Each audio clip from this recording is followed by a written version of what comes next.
जय श्री हरि। आइए शुरू करते हैं बृहस्पतिवार की व्रत कथा। भारतवर्ष में एक प्रतापी और दानी राजा राज्य करते थे। यह नित्य गरीबों और ब्राह्मणों की सहायता करते थे। यह बात उनकी रानी को अच्छी नहीं लगती थी। वह न ही गरीबों को दान देती थी और न ही भगवान की पूजा करती थी, और राजा को भी दान देने से मना किया करती थी। एक दिन राजा शिकार खेलने वन को गए हुए थे, तो रानी महल में अकेली थी। उसी समय बृहस्पति देव साधु वेश में राजा के महल में भिक्षा के लिए आ गए और भिक्षा मांगी तो रानी भिक्षा देने से इनकार किया और कहा कि हे साधु महाराज, मैं तो दान पुण्य से तंग आ गई हूँ। मेरे पति सारा धन लुटा रहे हैं। मेरी इच्छा है कि हमारा धन नष्ट हो जाए, फिर ना रहे, बांस न जाएगी और ना बजेगी बांसुरी। साधु ने कहा कि देवी, तुम तो बड़ी ही विचित्र हो। धन संपत्ति तो सभी को चाहती है, पुत्र और लक्ष्मी तो पापी के घर भी होनी चाहिए। यदि तुम्हारी पास अधिक धन है तो आप भूखों को भोजन करा दो, प्यासों को प्याऊ खुलवा दो, मुसाफिरों के लिए धर्मशालाएं खुलवा दो। जो धन अपनी कुंवारी कन्याओं का विवाह करवा दो, नहीं करा सकते उनका विवाह, तो ऐसे और भी कई कार्य हैं जिनके करने से तुम्हारा यश लोक परलोक में फैलेगा। परंतु रानी पर उसके उपदेश का कोई भी प्रभाव न पड़ा। वह बोली कि हे महाराज, आप मुझे कुछ ना समझाएं। मैं ऐसा धन नहीं चाहती जो हर जगह बांटती फिरूं।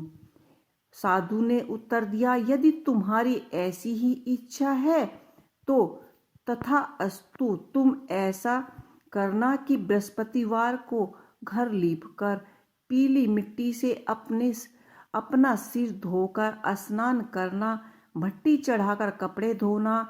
ऐसा करने से उसका सारा धन नष्ट हो जाएगा। इतना कहकर वह साधु महाराज वहां से आलुप हो गए और साधु के अनुसार कई बातों को पूरा करने के लिए रानी को केवल 3 बृहस्पतिवार ही बीते थे कि उसकी समस्त धन संपत्ति नष्ट हो गई। भोजन के लिए राजा का परिवार तरसने लगा। तब एक दिन राजा ने रानी से बोला कि हे रानी, तुम यहीं रहो और मैं दूसरे देश को जाता हूँ, क्योंकि यहाँ पर सभी लोग मुझे जानते हैं, इसलिए मैं कोई छोटा कार्य नहीं कर सकता। ऐसा कहकर राजा परदेश चला गया। वहाँ वह जंगल में लकड़ी काट कर लाता और शहर में बेचता। इसी तरह से वह अपना जीवन व्यतीत करने लगा। इधर राजा के परदेश जाते ही रानी और दासी दुखी रहने लगी। एक बार जब रानी की दासी को 7 दिन तक बिना भोजन के रहना पड़ा, तो रानी ने अपनी दासी से कहा कि हे दासी, पास ही एक नगर में मेरी बहन रहती है। वह बड़ी ही धनवान है। तू उनके पास जा और कुछ धन लेकर आ, ताकि थोड़ा बहुत गुजारा बसेरा हो जाए। दासी रानी की बहन के पास गई। उस दिन गुरुवार था और रानी की बहन उस समय बृहस्पतिवार व्रत की कथाएं सुन रही थी। दासी ने रानी की बहन को अपनी रानी का आदेश दिया, लेकिन रानी की बड़ी बहन ने ना तो कोई उत्तर दिया। जब दासी को रानी की बहन का कोई उत्तर नहीं मिला तो वह बड़ी दुखी हुई और क्रोध में भर गई। दासी ने वापस आकर रानी को सारी बात बता दी। सुनकर रानी ने अपने भाग्य को कोसा।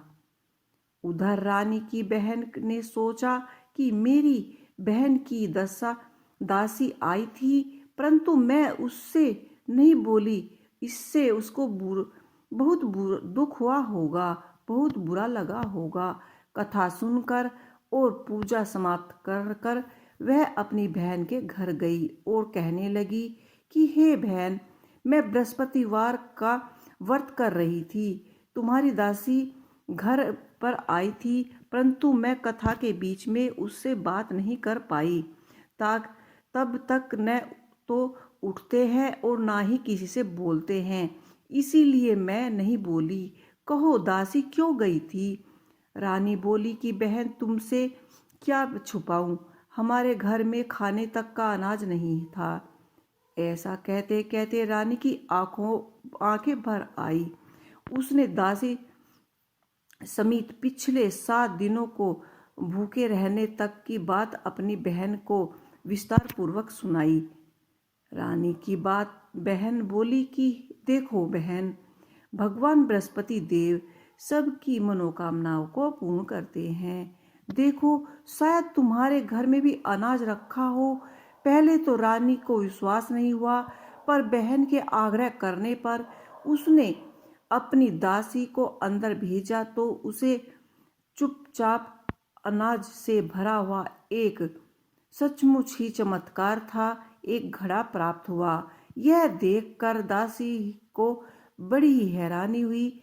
दासी रानी से कहने लगी कि हे रानी, जब हमको भोजन कर नहीं मिला तो हम व्रत ही तो कर रहे थे, इसलिए क्यों ना इससे व्रत और कथा की विधि पूछ ली जाए ताकि हम भी व्रत कर सके। ताकि रानी ने अपनी बहन से बृहस्पतिवार व्रत के बारे में पूछा। उसी बहन ने बताया कि बृहस्पतिवार के व्रत में चना की दाल और मुनाखा से विष्णु भगवान जी का केले की जड़ से पूजन करे तथा दीप जलाए, व्रत कथा सुने, पीले भोजन करे। इससे बृहस्पति देव प्रसन्न होते हैं।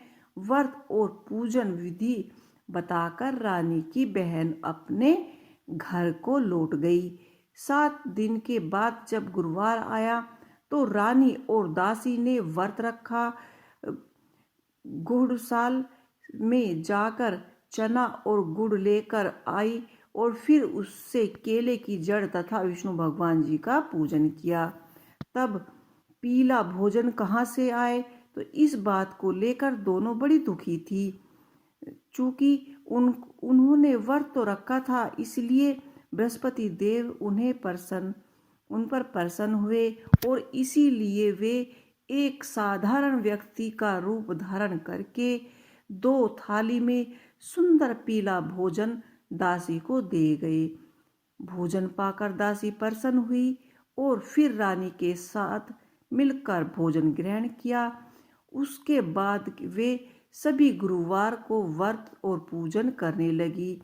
बृहस्पतिवार भगवान की कृपा से उसके पास फिर से धन संपत्ति आ गई, परंतु रानी फिर से पहले की तरह आलस्य करने लगी। तब दासी बोली कि देखो रानी, तुम पहले की तरह सभी प्रकार के आलस्य करने लगी हो। तुम्हें धन रखने में कष्ट होता है, इसी कारण सभी धन नष्ट हो गया। और अब जब भगवान बृहस्पति देव की कृपा से धन मिलता है तो तुम्हें फिर से आलस्य होती हो। रानी को समझते हुए दासी कहती है कि बड़ी मुसीबतों के बाद हमने यह धन पाया है, इसलिए हमें दान पुण्य करना चाहिए, भूखे मनुष्यों को भोजन कराना चाहिए और धन को शुभ कार्य में खर्च करना चाहिए, जिससे तुम्हारे कुल का यश बढ़ेगा, स्वर्ग की प्राप्ति होगी और पितृ प्रसन्न होंगे। दासी की बात सुनकर रानी अपना धन शुभ कार्य में खर्च करने लगी, जिससे पूरे नगर में उसका यश फैलने लगा। बृहस्पति व्रत कथा के बाद श्रद्धा से आरती करनी चाहिए। इसके बाद जो आपने प्रसाद पूजा में चने का प्रसाद, मुनाखा का प्रसाद रखा है, उसे प्रसाद के रूप में बांट देना चाहिए। तो आपको हमारे बृहस्पतिवार की ये कथा कहानी कैसी लगी, हमें कमेंट बॉक्स में लिख के अवश्य बताइएगा। जय श्री हरि।